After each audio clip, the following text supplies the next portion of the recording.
Une production Binge Audio. Attention, cet épisode comporte des descriptions de scènes qui peuvent être choquantes.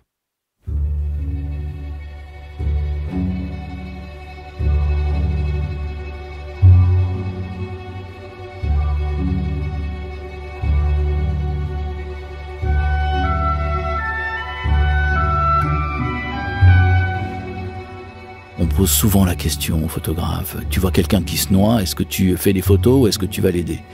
La réponse, c'est si je suis tout seul avec lui, évidemment, personne va hésiter à tendre la main, à essayer de trouver une solution pour aider la personne. Mais s'il y a plein de témoins qui sont là, qui sont souvent plus près de nous pour intervenir, évidemment, on doit faire une photo pour le témoignage.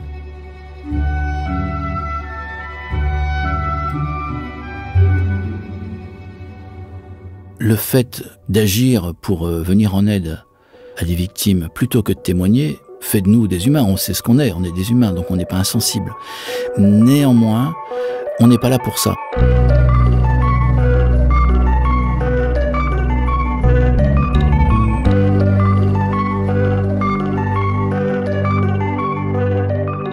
Les témoins, ce sont eux. De la cruauté, du chaos, de la confusion. Les photographes vont là où nous n'avons pas envie d'aller. Mais parce que la guerre, c'est confus, c'est extrême, souvent les rôles s'inversent, les destins basculent, les témoins se retrouvent acteurs. Face à une personne blessée, faut-il photographier ou agir? La question traverse l'histoire du photojournalisme. Quand le Vietnamien Nic Ut voit surgir sur une route une petite fille qui court en hurlant, brûlée au napalm après le bombardement de son village, il prend cette image qui fait le tour du monde. Ce que l'on sait moins, c'est que la minute suivante, Nic Ut a embarqué cette petite fille dans un minibus et foncé à l'hôpital. Il lui a probablement sauvé la vie. Dans cet épisode, des photojournalistes racontent des images qu'ils n'ont pas faites parce que ce jour-là, ils n'étaient plus seulement journalistes, ils n'étaient plus de simples témoins, ils étaient passés de l'autre côté.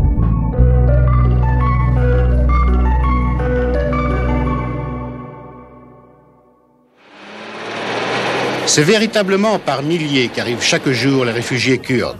Transportés en camion après le passage de la frontière, ils sont installés dans des camps remarquablement organisés par les autorités turques. Et à peine sont-ils descendus de ces camions qu'ils se précipitent vers les journalistes pour témoigner de ce qu'ils viennent de subir.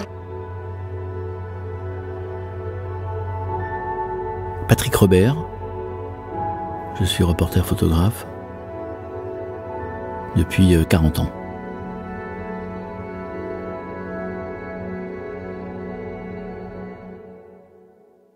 Je me souviens de 2 photos que je n'ai pas faites et qui ont été très proches l'une de l'autre.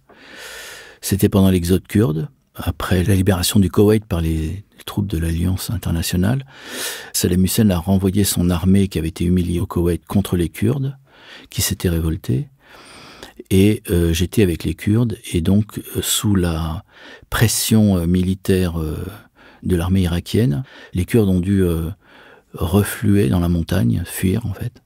Et la totalité du peuple kurde est partie en exode dans la montagne, dans une espèce d'exode biblique. Vraiment, c'était très émouvant. Et moi, j'étais avec eux et j'étais en fait aussi parmi eux, puisque moi aussi, j'étais obligé de fuir. Je ne pouvais pas être capturé par l'armée irakienne avec leur ennemi.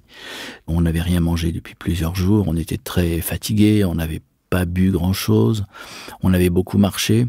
Et dans la montagne, dans le froid, et dans cette espèce d'exode incroyable, au petit matin, première lueur du jour, je vois un groupe d'enfants qui se précipitent derrière une sorte de rocher, et je vais voir avec eux.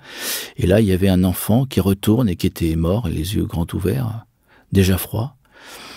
Et j'ai pas fait de photo. Une sorte de lâcheté, je voulais pas voir la réalité en fait. Et j'étais très ému de découvrir ça. Et voilà, j'ai pas fait de photo. Quelques minutes après, il y a un tracteur qui tirait une remorque, qui s'est engagé dans une pente. Et sur cette remorque, il y avait des ballots. Et par-dessus, il y avait tout un groupe d'enfants, au-dessous de 10 ans, quoi. Je me suis dit non, c'est pas possible, ça va pas verser, c'est pas possible, on peut pas rajouter un drame à un drame, bon. Et j'ai tourné le dos. Et j'ai entendu un grand cri, et j'ai vu la remorque verser en traînant le tracteur, et tous les enfants basculer dans la pente. Quand la remorque s'est renversée sur les enfants, j'ai vu que le fond de la remorque était tapissé avec des armes, des kalachnikovs, des munitions, etc., qui ont écrasé les enfants, en fait.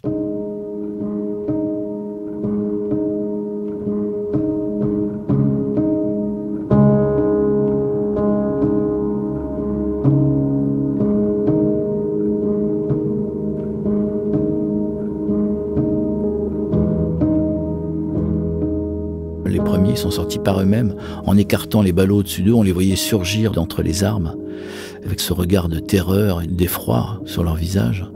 Et puis après, tous les parents en larmes qui se précipitent. Une femme a fait une crise d'épilepsie, par exemple, c'était très spectaculaire. Elle hurlait, elle se tordait par terre, elle était crispée dans des convulsions effroyables. Et j'ai laissé tomber l'appareil, je me suis précipité avec tous les gens qui étaient là pour essayer de secourir les enfants. C'était extrêmement émouvant et je n'ai pas fait de photos. Et je m'en suis voulu parce que j'ai été totalement inutile. Je suis là pour témoigner et j'ai pas témoigné. Mais j'étais pas seul, il y avait toutes les familles qui étaient là, les parents, les frères, les sœurs. Et donc, mon aide à moi était absolument inutile. J'ai sauvé personne. J'ai pas fait de photos, mais j'ai servi à rien d'autre. Le fait de pas avoir fait des photos, je me suis dit, mais à quoi tu sers? Pourquoi t'es là?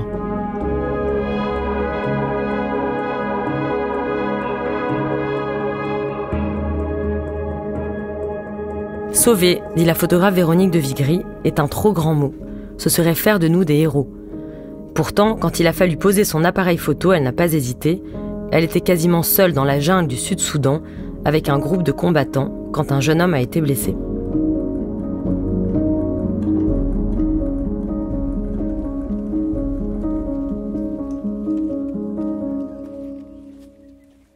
Donc c'est en 2011, je suis au Sud-Soudan pour couvrir la bataille de paysans, en fait, qui doivent protéger leur village d'une armée de Joseph Kony qui s'appelle le LRA, qui attaque les villages, kidnappe les enfants et les intègre dans leur armée et qui eux-mêmes après vont attaquer d'autres villages, etc., etc. Et il n'y a pas de gouvernement qui les protège et donc des hommes, on les appelle les Arrow Boys, c'est les hommes flèches, se battent avec des pétrolettes, des arcs et des flèches contre cette armée de l'ombre dans ce pays. Et donc, à un moment, on doit partir en patrouille de nuit avec eux. Donc, on voit rien, hein. On part, on marche un peu dans la brousse, quelques heures, et à un moment, il y a un coup de feu. Personne ne comprend ce qui se passe. Est-ce qu'on a été attaqué par le LRA? Est-ce que c'est nous qui avons attaqué? Je me rapproche de la tête de rang.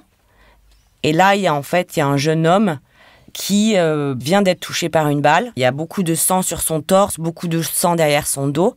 Il est complètement paralysé de peur, tétanisé. Il comprend pas d'où ça vient. Personne ne sait quoi faire. Le chef perd un peu tous ses moyens, commence à dire des trucs qui n'ont pas de sens. Commencer à couper des arbres, on va appeler un hélicoptère alors qu'on n'a pas de téléphone, on n'a rien.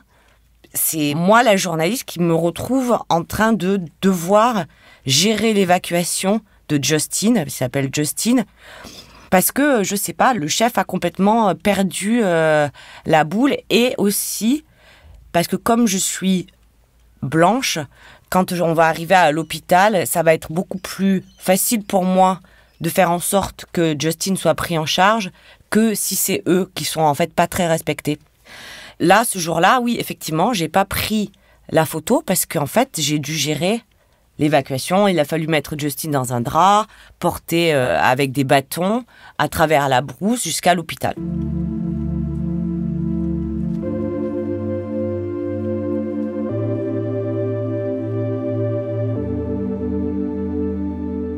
Mon rôle, ça aurait été plutôt de prendre des photos, mais à un moment, il faut aussi pouvoir se regarder dans la glace le lendemain matin. Et moi, j'aurais pas pu. Si j'avais rien fait, laisser Justin, clairement, se serait vidé de son sang parce que son chef a complètement pété les plombs, quoi. Il l'aurait pas laissé mourir dans la brousse, c'est-à-dire qu'il aurait pris tellement de décisions incohérentes que le pauvre Justin se serait vidé de son sang. Pas par mauvaise volonté, mais par perte de moyens, en fait. Et peut-être qu'il n'aurait pas pu aller à l'hôpital non plus, parce que quand on est arrivé, ça a été tout un pataquès pour qu'ils le prennent, parce qu'ils disent que normalement, quand c'est des blessures par balle, il faut d'abord aller rapporter le fait à la police avant qu'il soit à l'hôpital. Voilà, là, clairement, j'ai pu utiliser le petit pouvoir que j'avais en disant non mais on ira à la police demain, là il faut le prendre, il faut l'opérer tout de suite.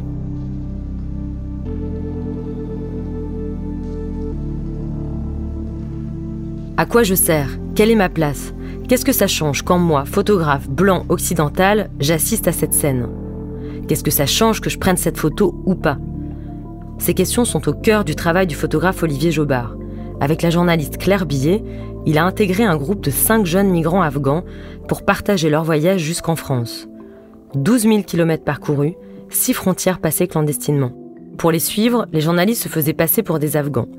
À un moment, il a fallu traverser la mer. Loukman, Fawad, Kiber, Jawid et Rohani ne l'avaient jamais vu. Les voici en Turquie à attendre les passeurs. Olivier Jobard raconte.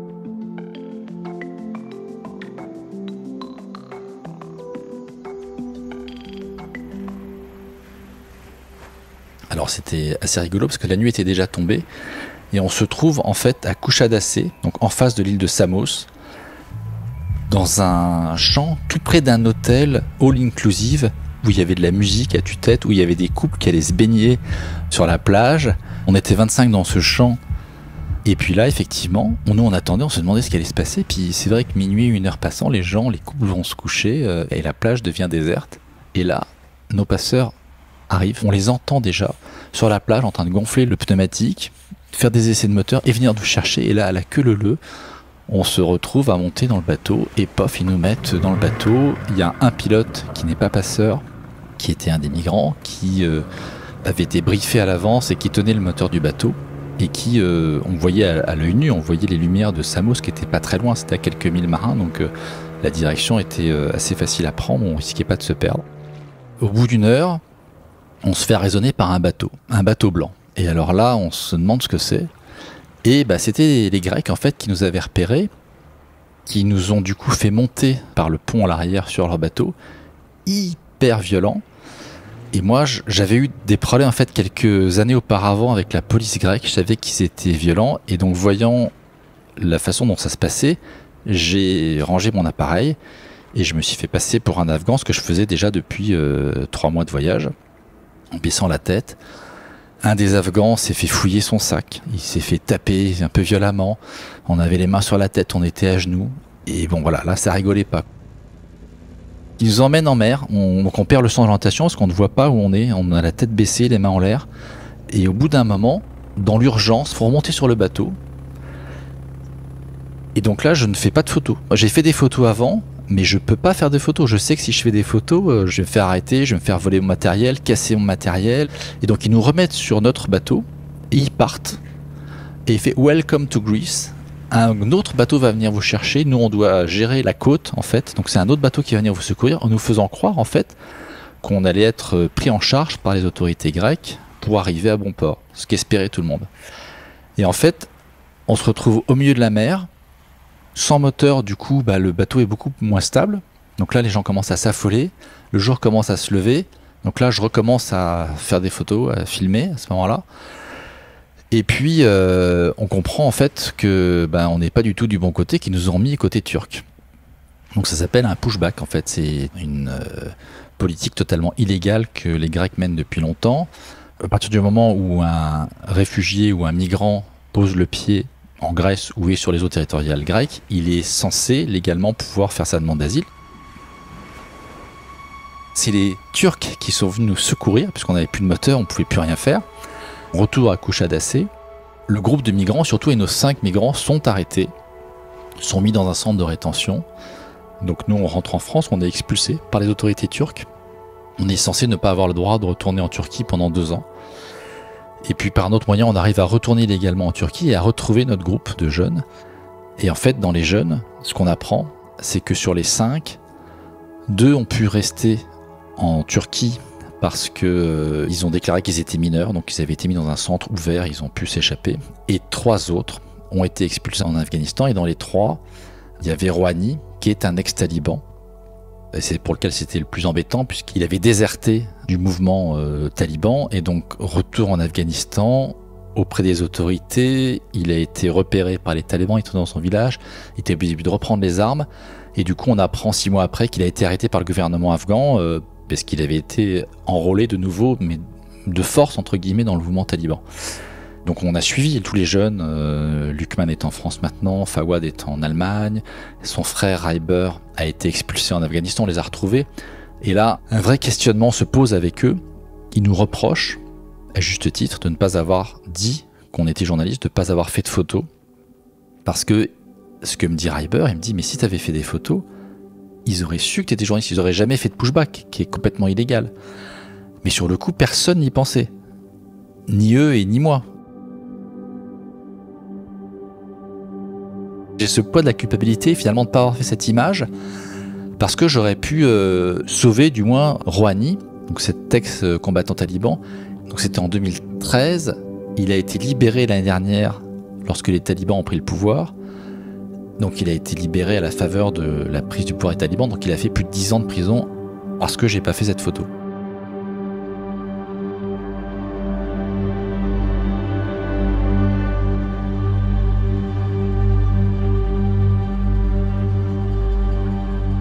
Bien longtemps avant ce voyage avec les Afghans et cette photo non prise, Olivier Jobard s'est fait connaître à travers son carnet de route d'un migrant clandestin. Il avait rencontré Kingsley au Cameroun et traversé l'Afrique avec lui jusqu'en Europe. Olivier gardait sur lui l'argent de Kingsley pour éviter les rackets au passage de frontières. Pour le photographe, c'était aussi un moyen d'être certain que s'il se perdait, son personnage principal chercherait à le retrouver. Ils partageaient, dit-il, un intérêt commun.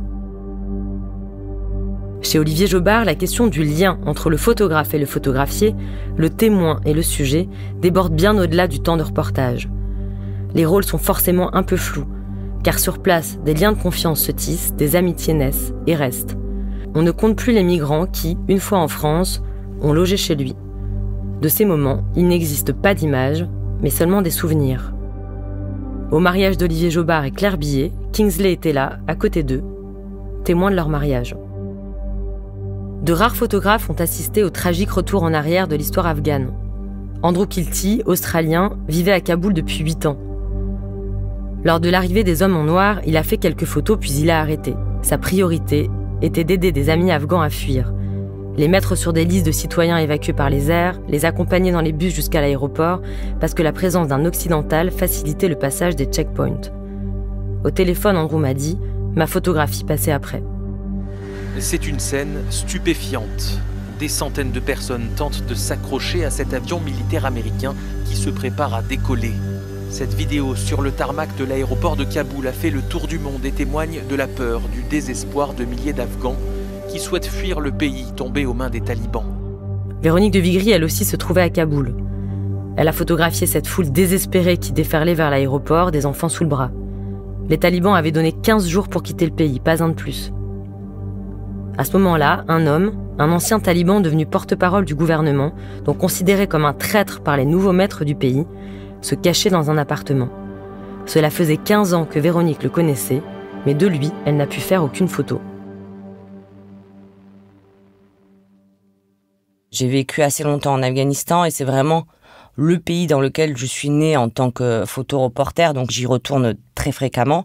J'étais là quand les talibans ont repris l'Afghanistan en août dernier. Et il y avait un Afghan que je suivais depuis assez longtemps, qui était un taliban repenti, si on peut dire. Il fallait absolument pas qu'il soit découvert par les talibans, parce que sa vie aurait été mise en danger. On s'est appelé beaucoup le soir quand il était caché dans un appartement d'un ami. Après, il a pu finalement être évacué en bus jusque dans le nord du pays, où il a attendu pendant des semaines dans un wedding hall pour être évacué par les Américains finalement au Kosovo. Et c'est vrai que à un moment, il avait envie que je vienne le voir. J'aurais aimé aller le voir. J'aurais aussi aimé aller voir sa famille qu'il avait dû abandonner en fait, mais avec qui il pouvait pas rester pour pas les mettre en danger. Mais l'enjeu était trop important. Si un voisin m'avait vu rentrer et attirer la suspicion sur lui, ça aurait mis sa vie gravement en danger. Hello? Hello, Rahmatullah. Hello, salam alaikum, Rahmatullah. How are you today? Hello? How are you? I had some news of what's happening at the airport nowadays. Hello? Hello, Ramatoula. How are you? Take care, Ramatoula. Speak to you later, okay? Keep safe.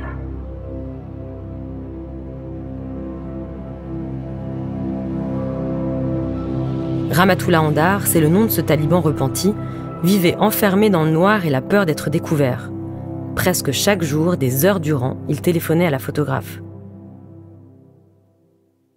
Donc là, c'est une situation un peu particulière, parce qu'en fait, comme c'est vraiment une personne que je suis depuis longtemps, mon âme journalistique aurait voulu que je photographie les moments de sa fuite, de son évacuation. C'était, d'un point de vue journalistique, hyper intéressant. Mais on était dans une situation extraordinaire quand même. En fait, on était presque des amis quelque part. À un moment, quand on se parlait le soir sur Skype et tout, je pense que j'étais devenue la seule personne à qui il pouvait raconter tout ça. Et je suis devenue de journaliste qui fait une histoire où il le suit à son espèce de confidente.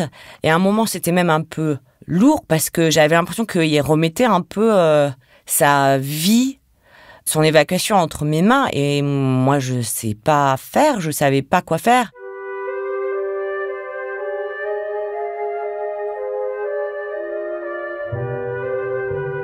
La situation la plus extrême pour un photographe de guerre est évidemment celle de sa survie. William Daniel se trouvait à Homs, en Syrie, quand les journalistes Rémi Ochlik et Marie Colvin ont été tués par un bombardement du régime syrien sur le centre de presse où ils se trouvaient. William Daniels a cessé de prendre des images, l'urgence était d'exfiltrer les blessés. Donc en février 2012, on est à Homs, on vient de rentrer dans le quartier de Baba Amer, qui est complètement assiégé par l'armée de Bachar el-Assad. Pour rentrer dans ce quartier, on est passé par un tunnel de 4 km de long, qui est un tunnel d'évacuation d'eau de pluie, parce que c'est le seul moyen de rentrer dans ce quartier. On arrive en pleine nuit, et puis le lendemain matin, à 8h, en fait, on comprend que l'appartement où on est logé par les jeunes rebelles, il y a d'autres journalistes qui sont là-bas, et cet appartement est bombardé. Il va y avoir 4 roquettes, et la 5e roquette va taper pile à l'entrée du bâtiment. Rémi Ochlik et Marie Colvin, donc Rémi, un jeune photographe français, et Marie Colvin, une journaliste anglaise, se retrouvent tués sur le coup par cette roquette. Cette roquette a aussi blessé Paul Conroy, assez gravement à la jambe, et Edith Bouvier aussi à la jambe. Et on est 2 journalistes, Javier Espinosa, un espagnol, et moi, à avoir eu beaucoup de chance, à être protégés par un bout de mur qui fait que finalement on reste indemne. On part vite fait dans un petit hôpital pour essayer de soigner tout le monde. On traverse la ville en voiture. Edith et Paul sont vraiment dans des états assez... Ils souffrent beaucoup. Et on arrive dans ce petit hôpital, ils s'occupent vite fait d'eux. On voit très bien, je me souviens, parce qu'on pose Paul, on le pose comme ça sur un lit et il a un trou de la taille d'une balle de tennis dans la jambe arrière. On voit le sang qui sort avec un certain rythme qui suit le rythme du cœur, donc il est vraiment bien amoché. Il n'y a pas un seul moment où ça m'est venu à l'esprit de les photographier, les corps de Rémi ou de Marie. Non, vraiment pas. De toute façon, toute cette période, je suis plus photographe, quoi. Mes appareils, je ne veux pas en entendre parler. Je suis pas photographe. Pendant tout le drame, si je puis dire, je suis vraiment plus photographe, je suis plus journaliste, quoi. J'ai même honte d'avoir été un photographe ou un journaliste, quoi. C'est à cause de ça, quoi. La responsabilité de tout ça, la cause de tout ça, c'est d'avoir voulu faire ce métier. C'est ça qui me passe dans le cerveau à ce moment-là, quoi. Mais il y a ce laps de temps qui est là, quoi, une espèce de culpabilité. Et j'en veux à mes appareils, en fait. Je suis pas très bien et je pleure un peu d'ailleurs à ce moment-là. Enfin, je craque un peu. Et puis c'est un Syrien, un infirmier de ce petit hôpital qui vient me voir. Il fait oh, t'as pas le droit de pleurer là. T'as vu ce que c'est pour nous et tout. Et là, je me sens complètement con. Je me dis mais oui, il a raison en fait. C'est vrai. Je suis en train de me plaindre sur mon sort, sur notre sort à nous, alors que c'est leur guerre quand même que nous on a décidé de venir ici.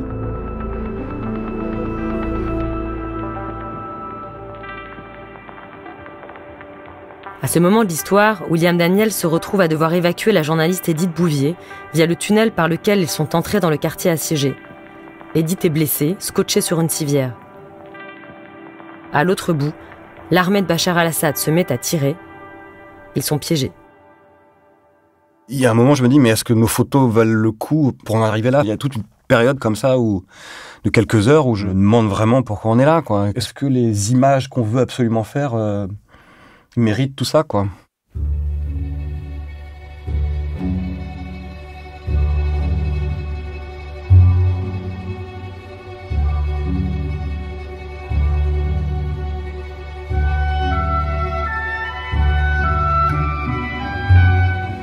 Notre histoire a été beaucoup diffusée, ce qui était dur d'ailleurs, parce que quand on est rentré, les médias s'intéressaient énormément à notre histoire. Pour nous, c'était le moyen de parler de la Syrie, ce qu'on avait vu là-bas en Syrie, mais c'était très très dur, parce que ce qui intéressait beaucoup les médias, c'était notre histoire à nous, les Occidentaux, qui se sont retrouvés coincés là-bas. Donc c'était pas simple de dealer avec tout ça pendant les 10 jours qui ont suivi. Mais il n'empêche que ça a été un moyen de soulever quand même la barbarie de cette guerre. Donc quelque part, oui, finalement, ça valait le coup.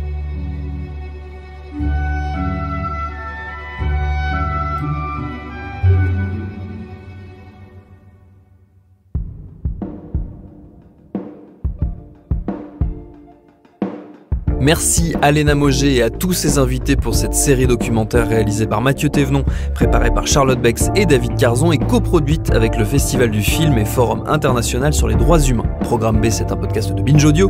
Tous nos épisodes, les anciens comme les nouveaux, sont à retrouver sur toutes vos applis de podcast. Cherchez-nous sur Internet si vous voulez nous parler et à très vite pour un nouvel épisode.